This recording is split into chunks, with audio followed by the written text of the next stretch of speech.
Hey, y'all, all that gas stove hysteria last week got me to thinking about the role of government and how dumb people are. You know, first of all, I got a gas stove. I'm not that worried about any of that on account of I'm sane and real problems exist. But some people got so ginned up over one report from one agency that they convinced themselves they were going to hear a knock at the door and open it up to find two commies with a dolly asking them to step aside. It was completely ridiculous.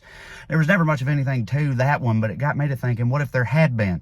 What if it had been a genuinely dangerous public health hazard? Would these people have reacted any differently? I don't think so, especially after COVID. And that's scary. It didn't used to be like that. We used to understand that's part of what government does. You know, the government used to be able to go, hey, y'all, turns out lead is real bad and we're going to need to get rid of it.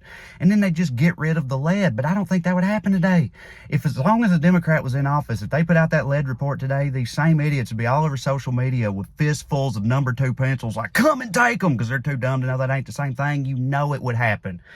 And I mean, yeah, these people have always existed, just not in these numbers. I can remember growing up in the rural South when seatbelt laws became a thing. And yeah, I knew some old boys back then who were like, no, sir. I tell you right now, if I get drunk and lose a fight with a guardrail, the first responders are going to know I died like a man. I can promise you that.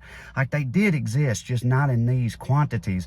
And it's scary. It also makes me grateful for the things the government got done before we reached this point as a society. Have y'all ever thought about the things we have that they would lose their minds over if they were new proposals today? You know they would. You know they'd be like, fire department, you want to use my money to pay for my neighbor's house not getting burned down? What, he can't afford buckets? Maybe he needs a better job then. And you're going to build a bridge over there? That's where the poor people live. Let them swim. It's good for them. Right? They're already pissed off that poor kids get free lunch in public school. You don't think they'd be upset at the notion of a free education if it was only just now coming up? Of course they would. Social Security and Medicare, forget it. They'd scoff at the notion. They'd be like, we already told y'all back in 2020 we're willing to let all the meemaws die just to keep Dave and Buster's open. You really think we're going to go for that? Get out of here. Right? I mean, dude, the list goes on with them. You know, they'd be like, hold, let me get this straight. You want to use tax funds for a building that you're going to fill with books. Not guns, not cans of chili, books. That's what you want to do? Yeah, I don't think so. All right, you know, and I guess I'm just saying I'm glad we got these things done, got them in under the wire before we as a society got hit by the dumb truck, you know? Hey, y'all, back with more in just a second, but I wanted to let you know that this week's Ranting and Raving is once again brought to you by Private Internet Access, the world's most trusted VPN provider with over 30 million downloads. Guys, listen, using the internet without PIA is like having a window in your shower. Everybody can see what you're doing in there, all right? They can all see you doing the hardened detective pose under the water stream. You don't need that. You need to shut the window into your shower and into your digital life, and that's what PIA is for. Private Internet Access hides your IP address and encrypts your connection so that you're shielded from the prying eyes of those in your digital neighborhood. That's not all. Their VPN can also work with all the major streaming platforms and make it appear as though you're logging in from anywhere in the world, so you can check out the South African version of Netflix if you want to. Okay?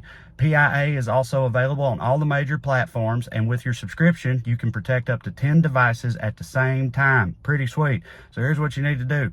Click on the link in the description below, and you can try PIA today for 83% off. That's $2.03 a month with 4 months free. For the record, signing up always includes 24/7 customer support and a 30-day money-back guarantee. What more do you need to hear? You wonder how difficult it is? Not at all. Look, here's the app. There's the button. Push the button. And just like that, that's it. It's on. That's all you got to do. Couldn't be easier. So try Private Internet Access today. Of course, I mean, that's not to say that any of these things are actually safe. I mean, some of these people are starting to gun for them already. Some public libraries are coming under fire for having books where white people do bad stuff in them, and they've been closed down. You know, we all know they're gunning for Social Security and Medicare, so we got to stay vigilant, y'all, and do not let their hollering about these nonsensical thin air controversies distract you from the truly nefarious undertakings to which they are indeed fully committed. Love y'all. All right, YouTube, threw a little ad out there in the middle there on you. Hope you're all right with that. Either way, I'm glad you're here. I hope you'll click these circles and squares and whatnot. One circle is to subscribe to the channel, where you can see podcasts in addition to these videos and stuff. The square is another video just like this one if you want to check it out. And then the most important circle to me personally is the one that takes you to my website, where you can see my tour dates and come and see me, which I would love, but I love you either way. Thanks for watching these. I'll keep making them if you keep watching them. Say you love you. Bye.